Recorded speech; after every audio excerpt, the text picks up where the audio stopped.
It didn't record yesterday.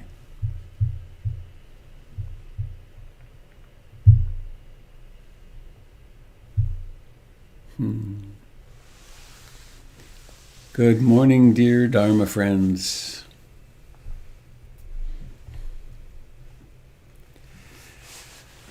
Monday, December the 28th, 2020.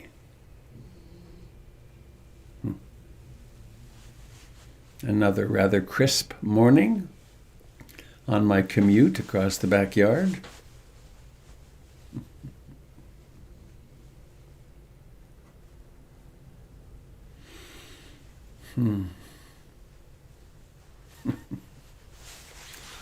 I remember my mother saying to me what I say to my stepson Adrian all the time, wear a coat. But I don't need a coat to cross the backyard. But then I have to fumble with the lock. Anyway, I'm Robert Beatty. It is my pleasure to be with you this morning on the Buddha Broadcasting Network of the Portland Insight Meditation Community. And I guess that's plenty. I have a reading this morning. My difficulty with names is up. Oh, there it is. How fun. Rachel Naomi Remen. Really a remarkable human being. She, where I knew her was I was teaching a little gig at a conference for a bunch of doctors, and she came and did the keynote speech and touched me very deeply. And she's worked a lot with cancer, having had cancer herself, and in training people how to be open-hearted in working with illness and death. So she shared this story, which pertains beautifully to all of us, I think, as inspirational. There were 3 stonecutters who worked side by side, cutting rough stones of rock into shaped blocks, which were then placed in the walls of a great cathedral. "What are you doing?" the first stonecutter was asked. He replied, "What does it look like I'm doing? All day I pick up one after another of these rough stones and shape it into a block for the cathedral." "What are you doing?" the second stonecutter was asked. He replied, "All day I pick up one after another of these rough stones and shape it into a block for the cathedral. This is a good job that provides a nice house, clothing, and food for my family." "What are you doing?" the third stonecutter was asked. He replied with an air of reverence, "All day I pick up one after another of these rough stones and shape it into a block for the cathedral. These blocks are building a place that will be a beacon for humankind for centuries to come. They will come here and find solace and inspiration. There will be shelter and food for travelers and the poor here. It is a privilege to do my small part in such a noble undertaking." How to make our work practice. It is a privilege to do my small part in such a noble undertaking. It is true that the great cathedrals were multi-generational projects. They took 100 years to build. All right. Speaking of building, let's build our own inner support structure for surviving, for dealing with the vicissitudes of life.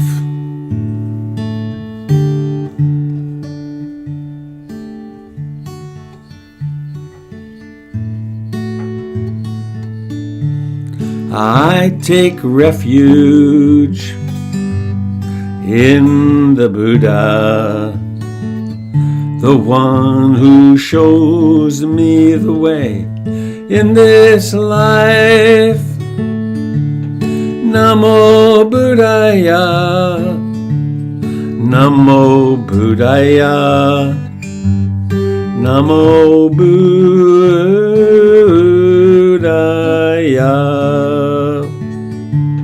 I take refuge in the Dharma, the way of understanding and love. Namo Dharmaya, Namo Dharmaya, Namo Dharmaya.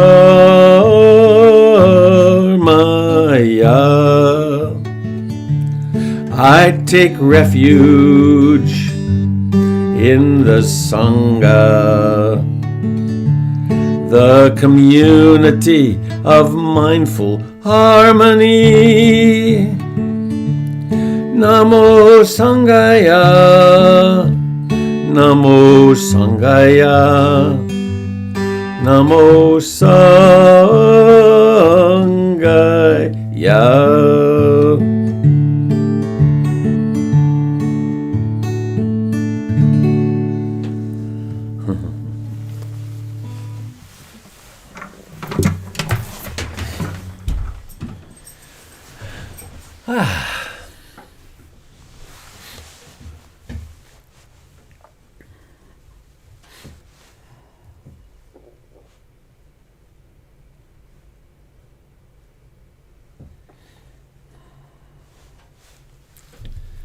I heard it told one time by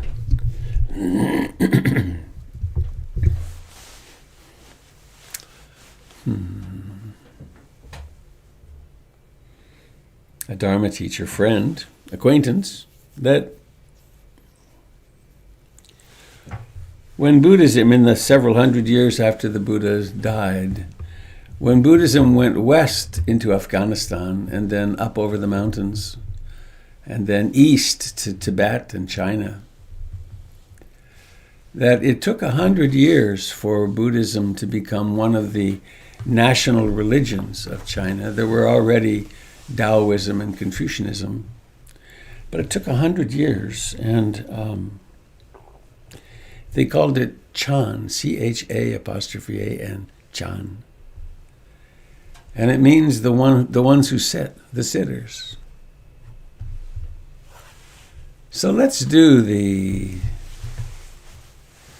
primary ritual taught by the Buddha. It's not so much a ritual as a practice, isn't it? But let us, in fact, take the seat of our awakening, just as Siddhartha Gautama did way back when.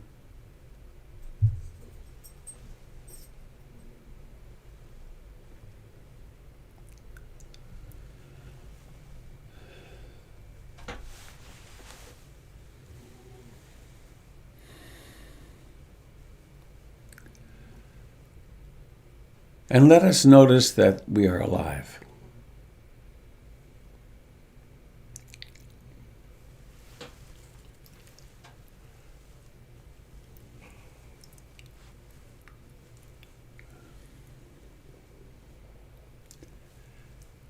As soon as we pause and turn awareness to the body, we discover that it is nothing but life.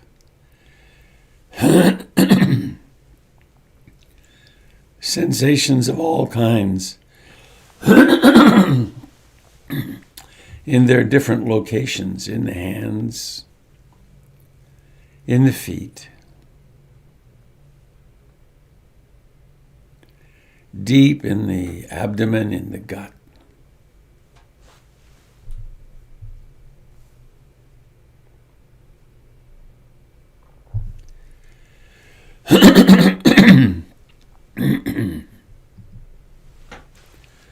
Notice that the face is life.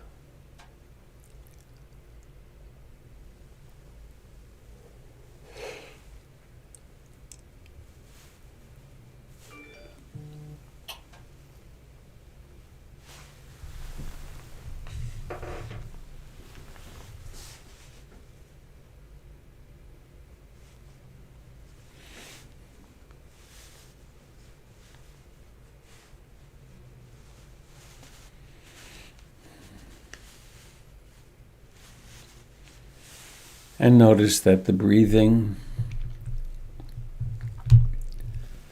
this old friend of a lifetime,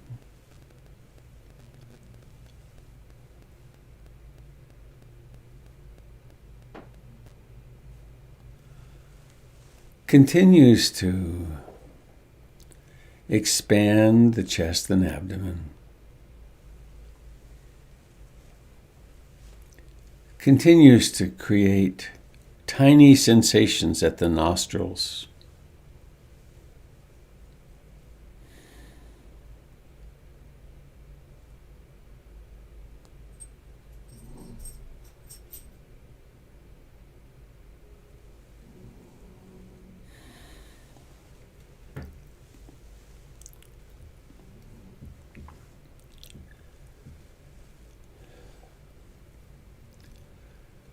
And we awakened recently from sleep.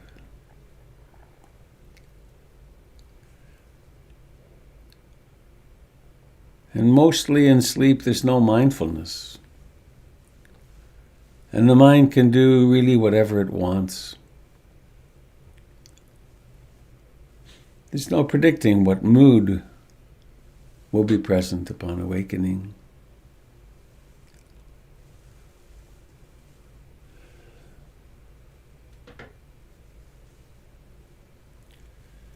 Sometimes there's awakening with a sense of tremendous well-being and enthusiasm, and other times it's a little more difficult. Sometimes it's a lot more difficult.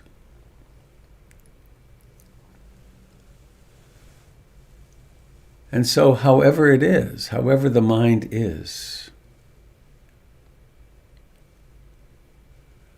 we awaken, we take our seat of further awakening, the quantum leap of awakening.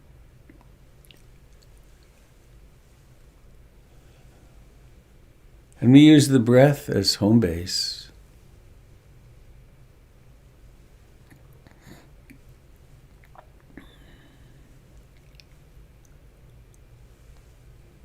Time and again.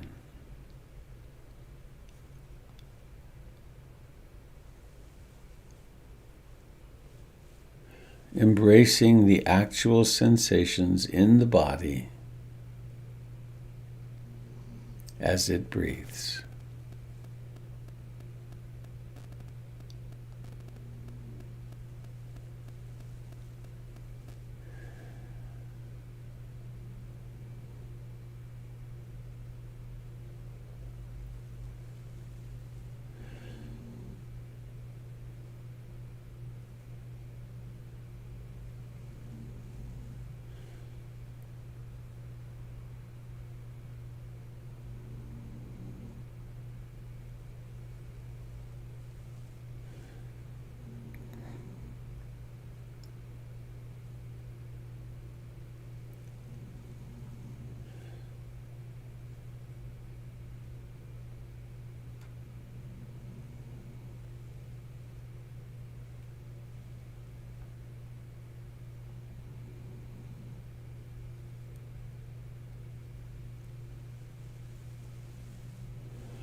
Just like every other experience at the sense doors, each breath has a beginning.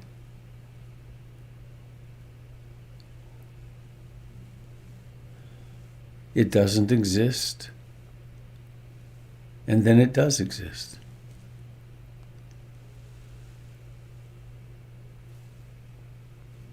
It has a birth.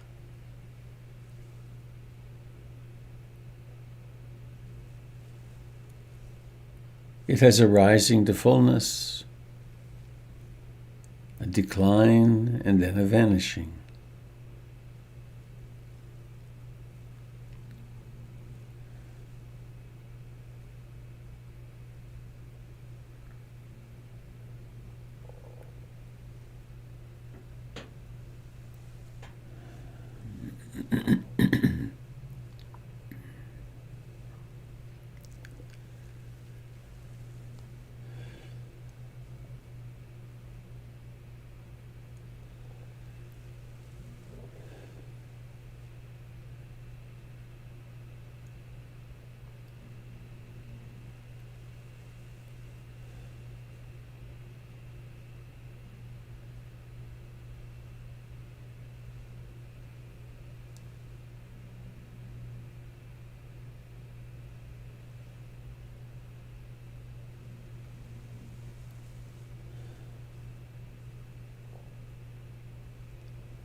Of course, the mind does have a mind of its own.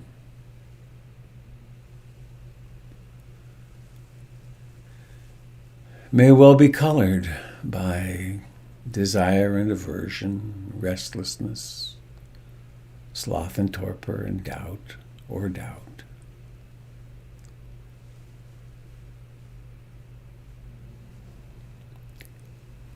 Any of the emotions with which we're familiar, and perhaps some we're not familiar with at times, can present themselves.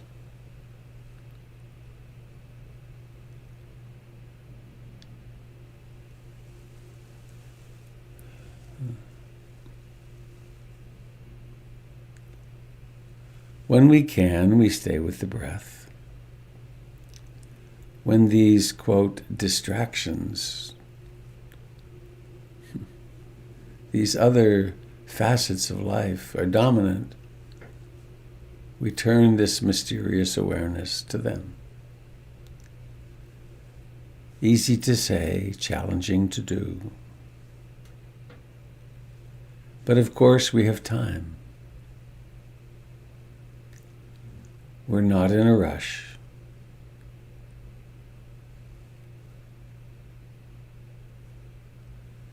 There is just being here.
we are strengthening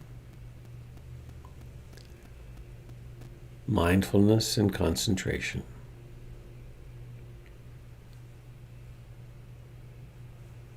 Mindfulness is this knowing capacity,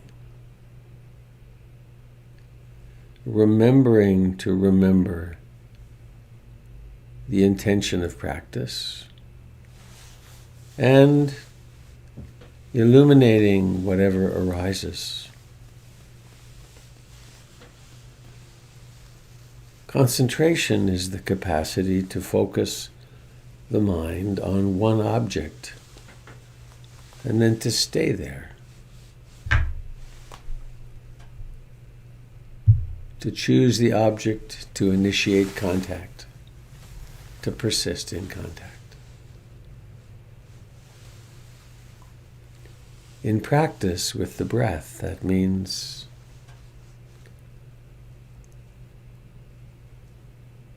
really embracing the sensations.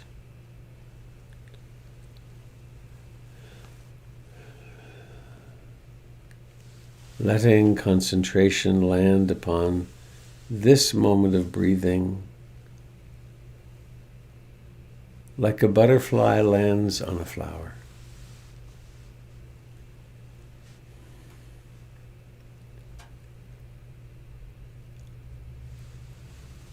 And then staying with that sensation through a whole breath, or 2 whole breaths, or 10 whole breaths. And mindfulness will illuminate when the mind goes somewhere else. So it's a beautiful dance of closeness, intimacy, proximity, even penetration of the object.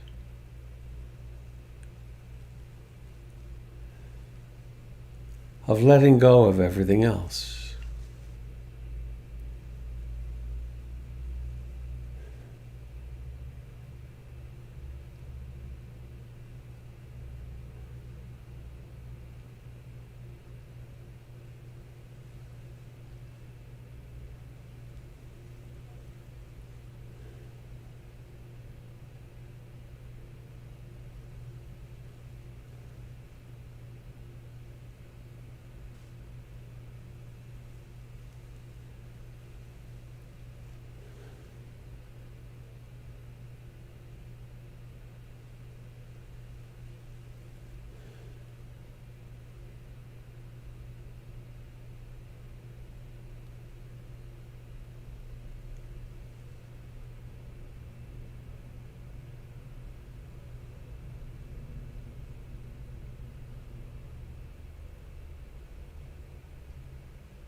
we could understand that we are meditating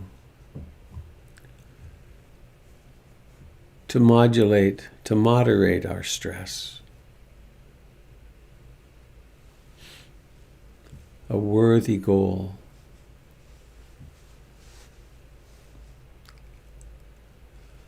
We could understand that we are meditating to heal childhood trauma, adult trauma, to come to terms with various emotional states, to learn to become more honest with ourselves and others.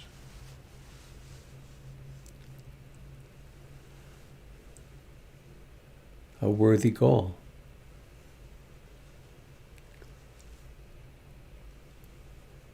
And we could practice with the understanding that we are part of something of extraordinary value. That this is the leading edge of consciousness evolution. That there is something awakening that uses us as individuals for its awakening, for bringing love and compassion into the world.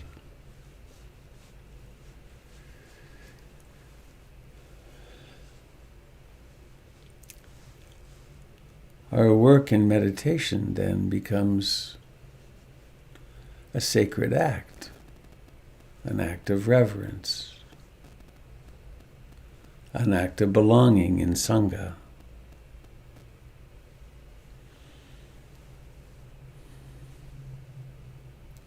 And we are part of an ancient, multi-dimensional, multi-generational lineage. At least 120 or 140 generations since the Buddha, building this edifice of the heart.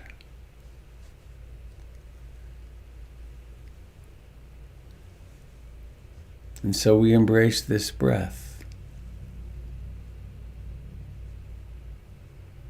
one breath at a time we awaken.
If the mind happens to be quiet and concentrated,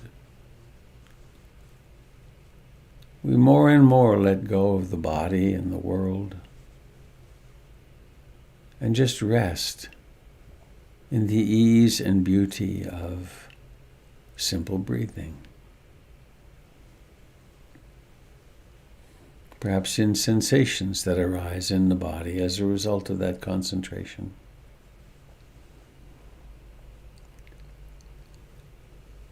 On the other hand, if emotions are running, Awareness embraces the emotions.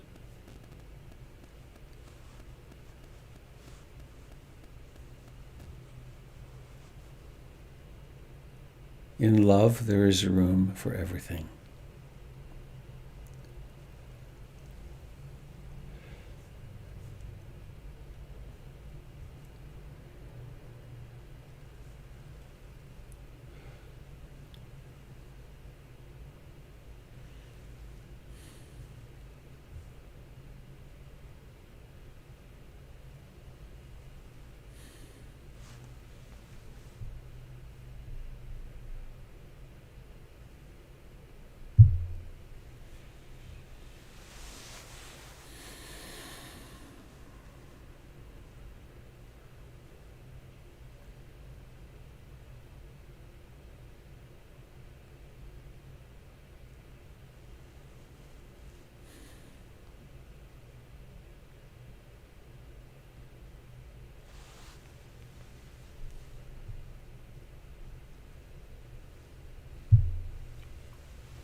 And let us remember that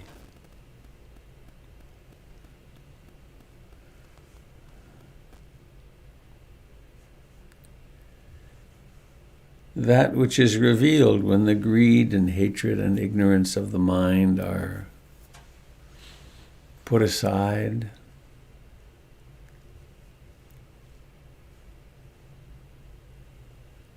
Summarized in, I aspire to love and accept myself exactly as I am in this moment.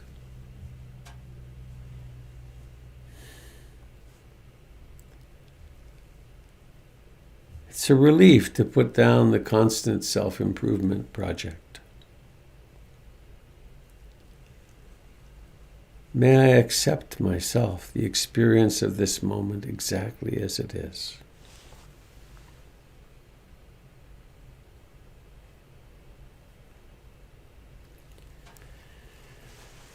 And by virtue of having a sense of self, there are lots of things, external and internal, in a day that don't happen as I would want. So there's suffering.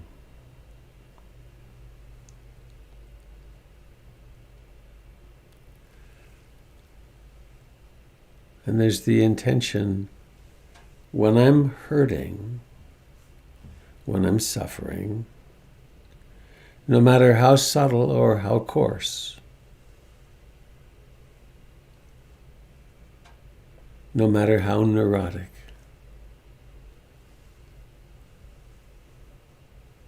I aspire to hold myself in sweet compassion.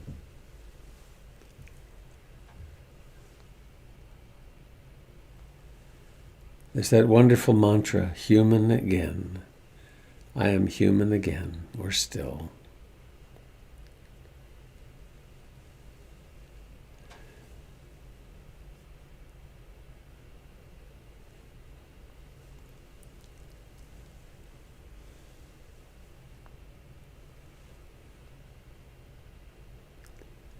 And there's the practice of taking delight in the happiness and success of others.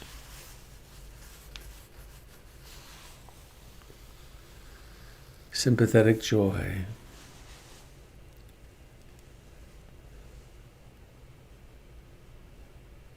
And the practice of great peace in equanimity.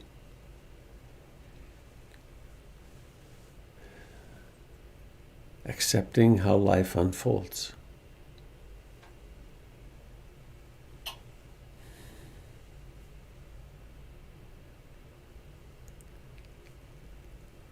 And so we rest back into the present moment, exactly as it is.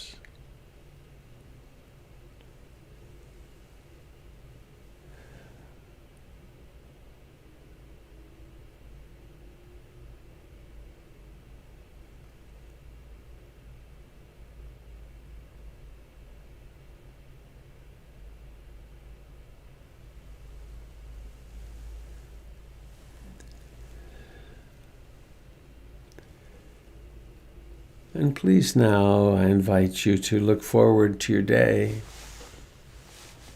Are there plans? Are there responsibilities? Are you going to work? Will you drive somewhere? Is there still a shower or making breakfast or something like that ahead of you? Imagine yourself doing it with great mindfulness. Put aside the usual rush.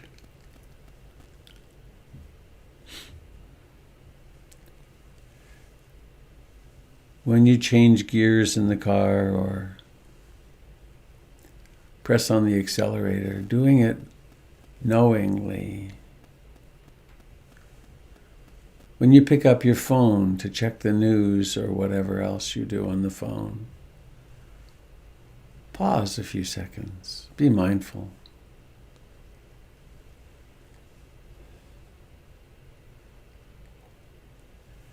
If you're listening to music, perhaps just listen.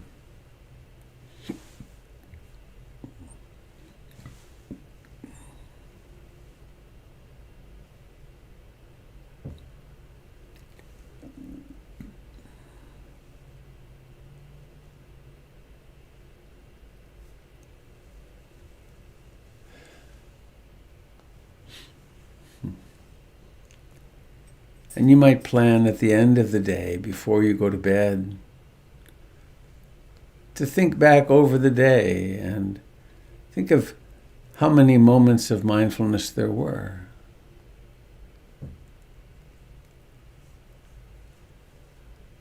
And celebrate that. Such a practice is not so that you can criticize, I should have been different, but wow, look at how awake I'm getting to be.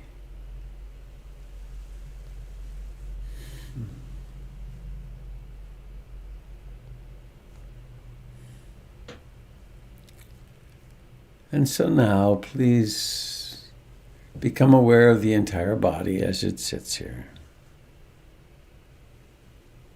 What a thing, a human body.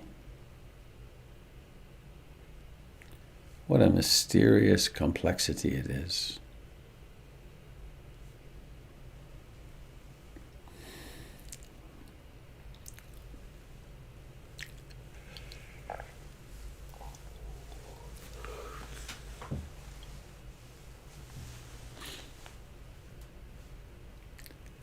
And please now,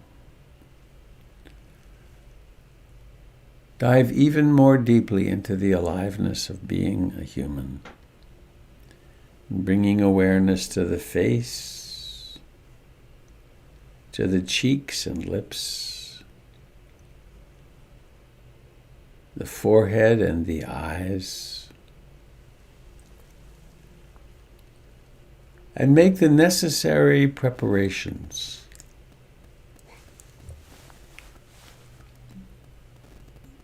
Preparing to allow the eyes to open, and then letting that monumental event happen.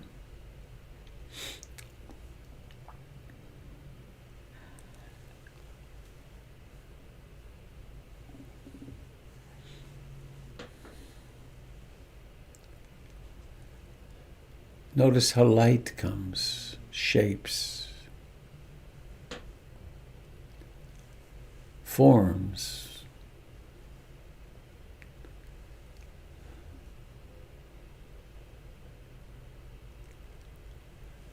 And we see through these little postage stamp windows into each other's lives.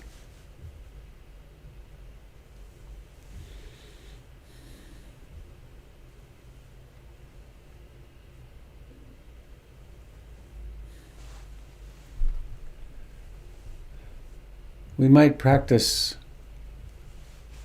some intentional gratitude for the fact of our vision working.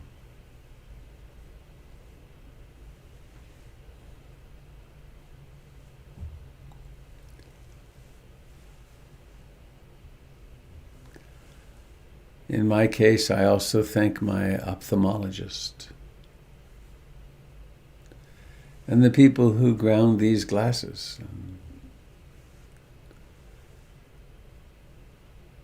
The brilliant people who figured out how to do all that. So these aging eyes can see. What a remarkable thing.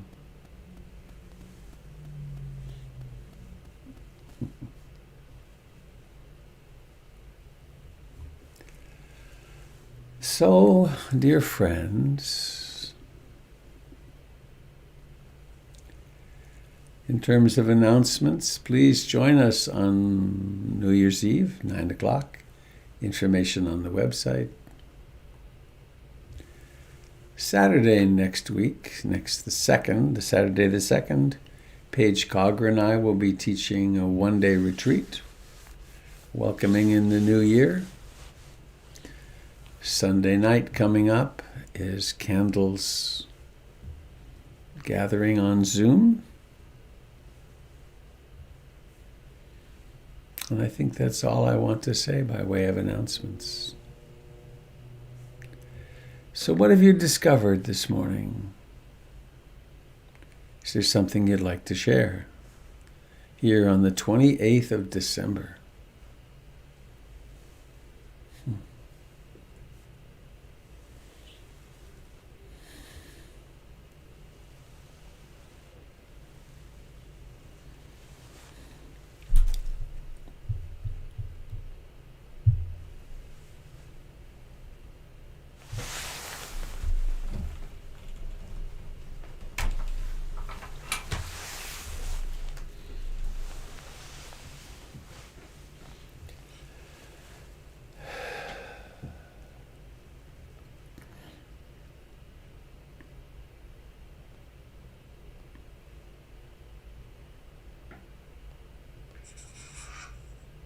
Robert, it's Janet. Hello, Janet. I wanted to thank you for the stonecutter story.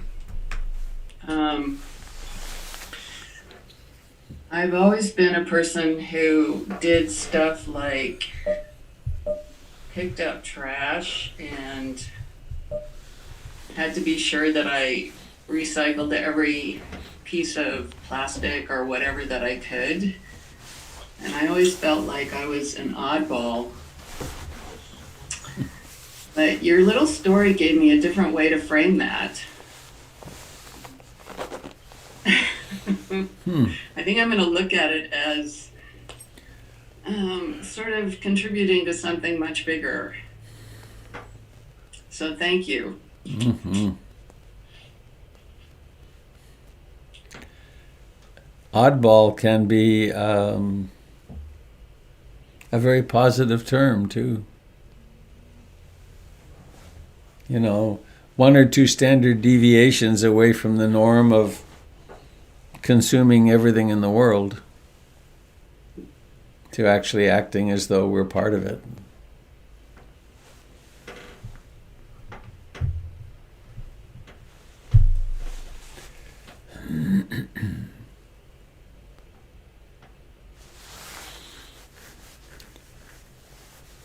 Back in 1974,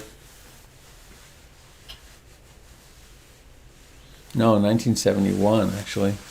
I came back from India to participate in a remarkable environmental studies program at York University in Toronto. We had to create our own plan of study, and if we wanted a professor to help us, we had to band together and create a proposal and then see if we could seduce them into participating. And my plan of study had 2 questions, which are still my questions. And the first was, if we really are part of the earth, how is it that we don't know it? And how can we possibly treat the earth as we do? And what can we do about this experience of disconnection? And then secondly, if we really are part of each other, if there truly is no separation, then how is it we don't perceive that? And what can we do to reestablish that perception? And that led then into my lifetime's work of meditation and psychotherapy as these 2 threads of how do we come back to true perception of our interbeing? And so picking up trash is part of that.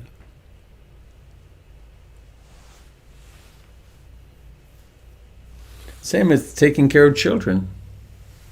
They're all our children.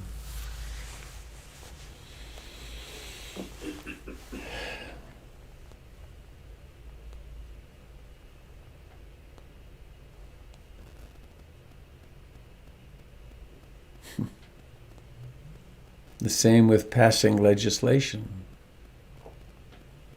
Taking care of everyone as best we can.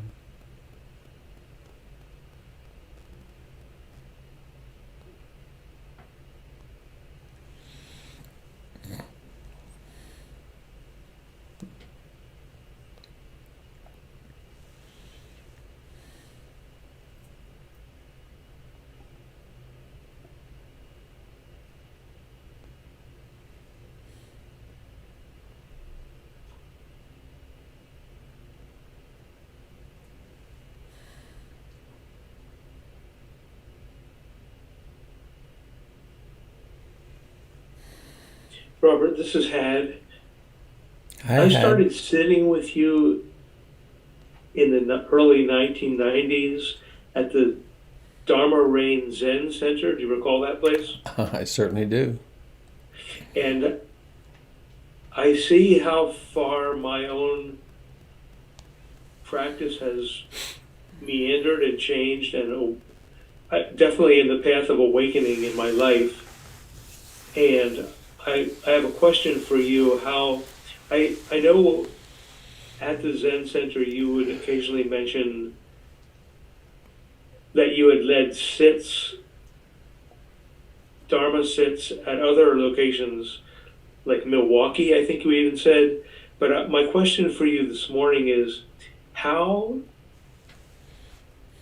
and this is actually moved by the poem you read in the beginning, the speaking about framing the cathedral and the rock work. How does and also occasionally you mention you're posing as Robert Beatty. I know I'm starting to see how I pose as myself, whatever that is. And my question for you is, how has the Robert Beatty that occurs now, how has that changed since when you first led sittings, when you didn't know you could ever teach Dharma, or you didn't know what that was, or you were just discovering it? How does the occurring of this, what we call ourself, evolve through the years? How is that different from 1971, as you mentioned, to 2021? Is that a legitimate question? Is that a question you can speak to? I know this could be an all-day conversation. Well, I would say that there's more mindfulness. There's more mindfulness, there's patience, more of a sense of humor about my neurotic self, less angst, less need to battle with the wandering mind and just let it be. Less desperation. Oh, and a lot more capacity to allow my loved ones to be who they are.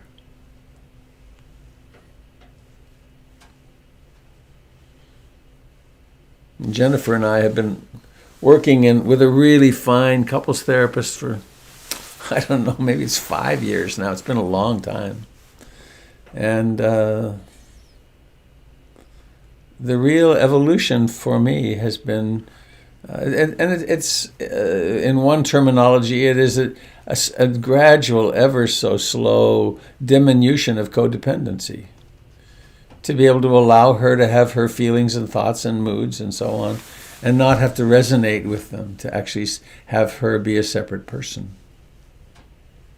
So I'd say there's a few traces more of basic mental health, and also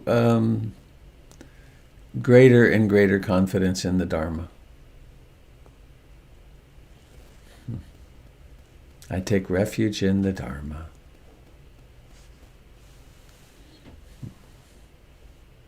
Thanks for the question. Thank you.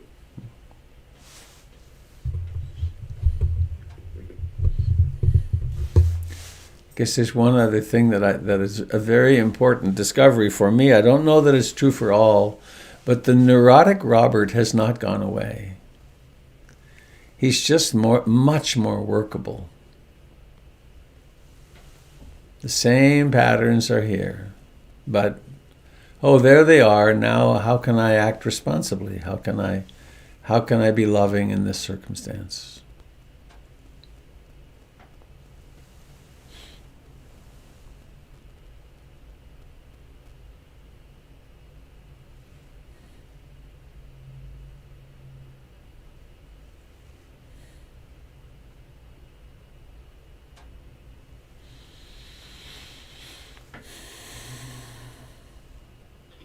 Robert, I have a question. It's Michelina. Hello, Michelina. Hello. I feel like almost every morning you mention awareness of mood, and I just keep finding myself like, what is that exactly?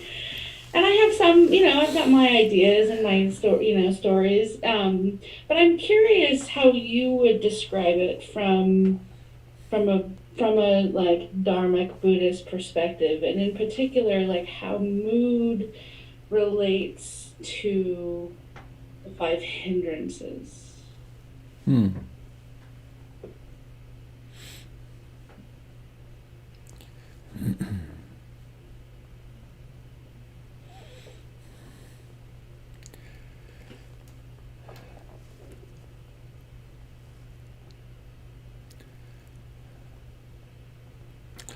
Well, I can personalize it easiest, which is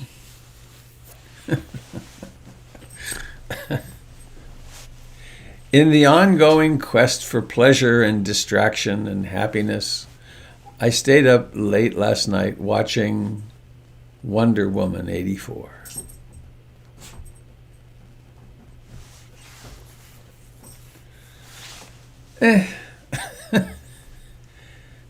I was tired when I started, and I was more tired at 2 hours and something later. It hadn't transformed my life. It had distracted me a little bit. And I'm tired this morning. And the mood is less bright, my energy level is lower. I need a nap. And so any thought, there could be an appraisal of life and the world as, it's kind of a burden today. Because it's being seen through this mood. It's an energy state of fatigue. And mood also has our personal story comes into mood sometimes, and also there really is such a thing of in the Western psychological medical world, there are mood disorders where we get stuck in depression or we get stuck in anxiety. And so being able to see that as the filter that it is, it's not that there's anything wrong with the world today in particular compared to yesterday when the mood for me was much more awake and alive and joyful in a way. It's the same world. It's just that the filters through which I'm observing it are different. And so I could make evaluations of things. Oh, well, this sucks or whatever. But instead, it's, well, here's this mood, and in this mood, things look kind of burdensome.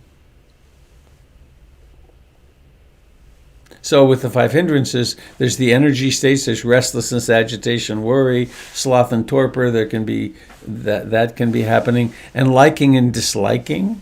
In a more contracted, it's also the third foundation of mindfulness, in a more contracted mind, a fatigued mind that really wants to just rest, there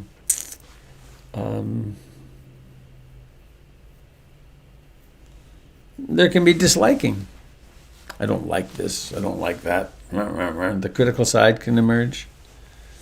And so mood, acknowledging one's mood is really very helpful.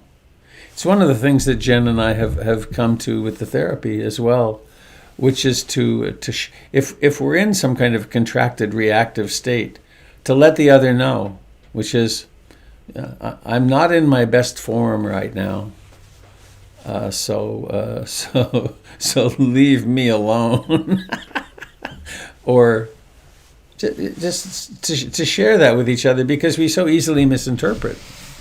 Well, it must be me. I mean, must be something I've done. I should do something because she's in a mood, or vice versa. So it's a huge, helps a lot in life to be aware of our mood. I know I struggled with depression for the longest time in my life, and with the help of a good friend or two, I wound up, finally I realized I needed help, and I started taking antidepressants, SSRIs, and I took them for 10 or 11 years. That were very helpful at the time, and then it turned out that they no longer seemed necessary. Something had shifted. And so I know about that. I know about the depressive mood disorder. Any help? Great. Yes, absolutely. Thank you so much. Could I ask you to speak up just a little bit more about what you mean by contracted mind?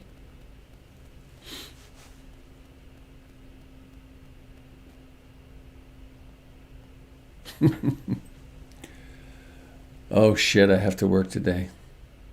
I don't want to do anything. It's people.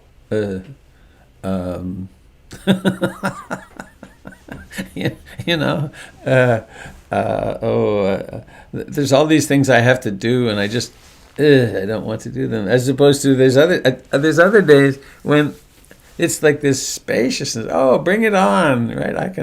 I am actually amazed at my when in spaciousness, the creativity and capacity of addressing my to-do list is mind-boggling to me. When in contraction, I hardly get anything done. Is contraction like could it be described as as a self-protective reactivity? Sure. I mean, around fatigue, it's really obvious. When the system is really fatigued, what does it need? It does not need to be performing. It really needs to be resting. It's an organismic demand. And we override it. Of course, we have to sometimes. We have commitments to things and people, but yeah. when I was on my retreat a couple of weeks ago, or when I came home from my retreat, I was Mr. Productivity. Ooh, spacious. And meditation does that. Every morning when I gather with you, by the time we're done, I'm much healthier, much more functional. Sometimes I start pretty spacious, but other times there's less spaciousness. And the mind can be filled with compassion or filled with not so compassionate. All these states they're like filters that get put into the light stream.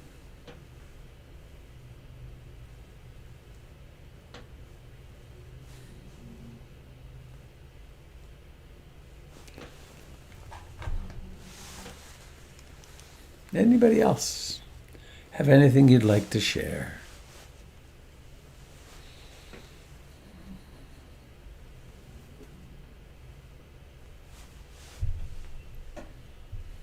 Hey, Robert, this is Vic. Hello, Vic. Good morning. Morning. I was thinking about the connection between emotion and body sensations. And I was reminded of that today because, my sinuses get blocked, sometimes, and just sitting will kind of let them relax and open up a little bit. And that makes my breathing a little deeper.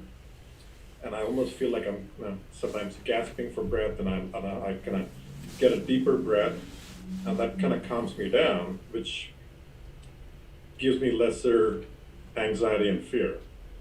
So it's this, sometimes anxiety and fear is happening because my breathing has become shallow, because my nose is blocked. And there's this kind of connection between body sensations, feelings, and emotion. And I was wondering if every emotion has a corresponding body sensation. Mm-hmm. Mm-hmm. That's a good one to test out, isn't it? Right. My answer would be yes, but check it out and see if it's true. And it can get very subtle.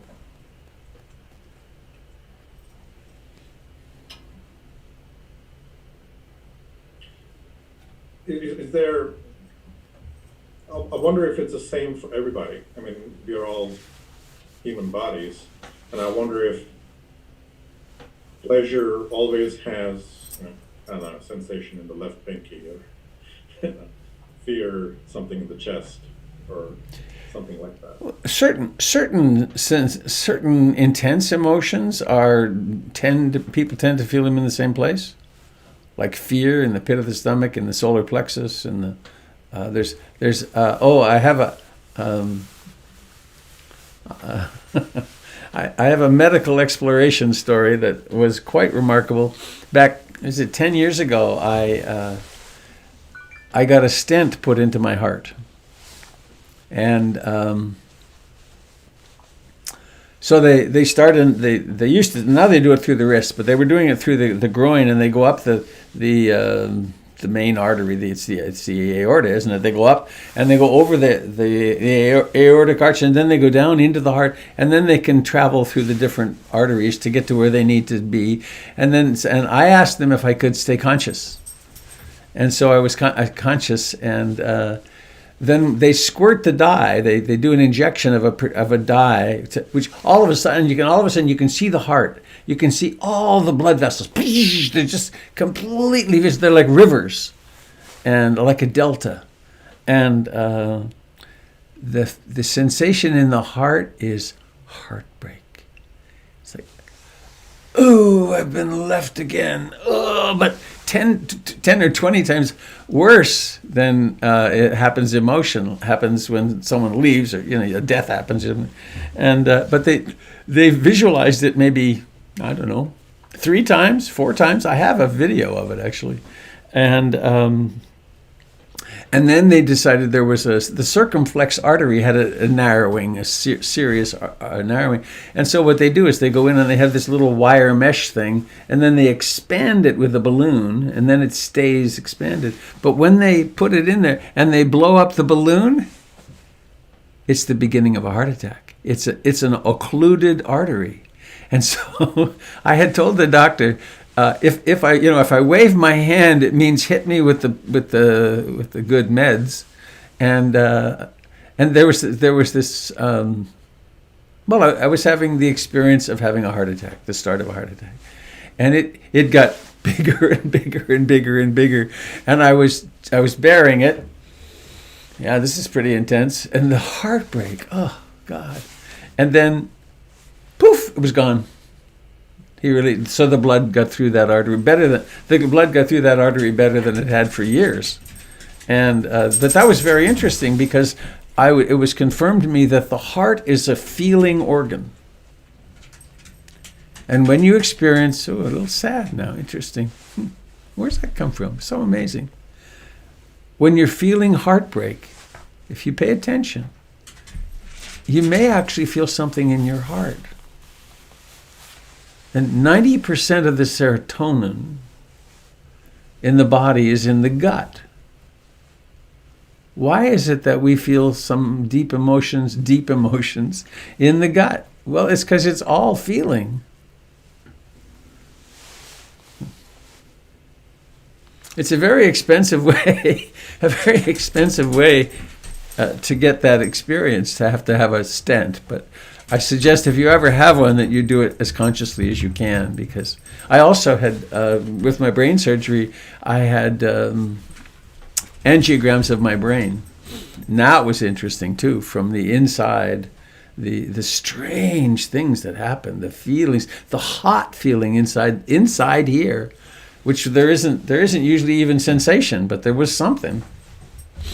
And you can see, again, the visualization on the screen. They turned one of the screens so I can see it. And, whoa, it's pretty interesting.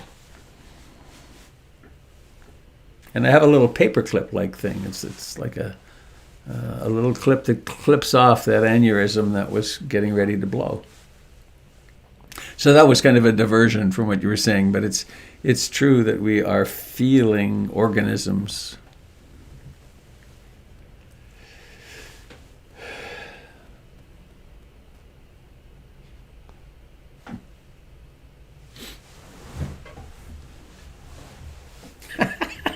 I was on quite an exploratory jag there for several years. I had a colonoscopy with no anesthesia, and an endoscopy when they put something down your throat, and that was really hard on the doctor and the nurse, because it's of course there was that retching feeling, and after the first one or two of them, I just relaxed. And it was still retching, but I wasn't suffering at all. But the look on their poor faces, I just had. I would never do that again because it was hard on them.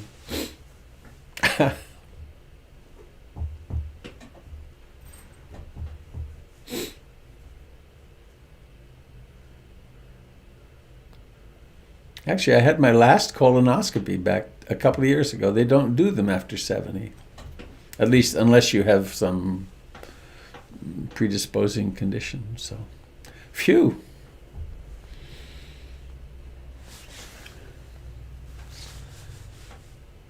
Any other question or comment? Oh, 8:15 already.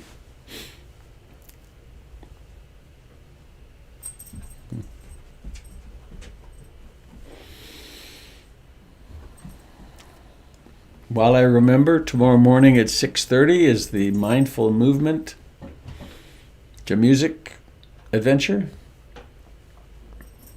I will set an alarm.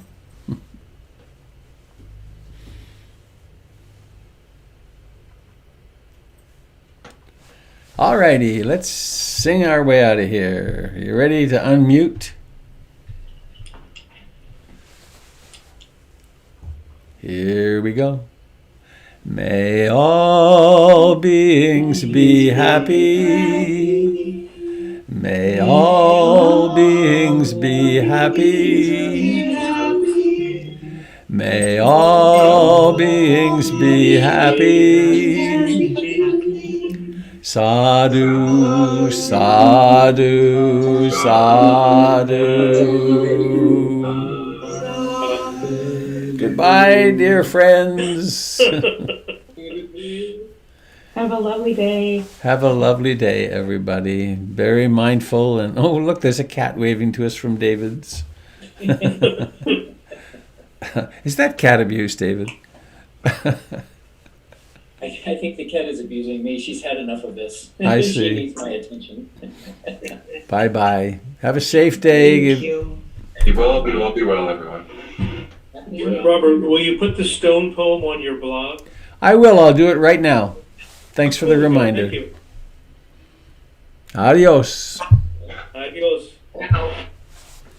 Goodbye, friends on Facebook. I sure hope this worked for you.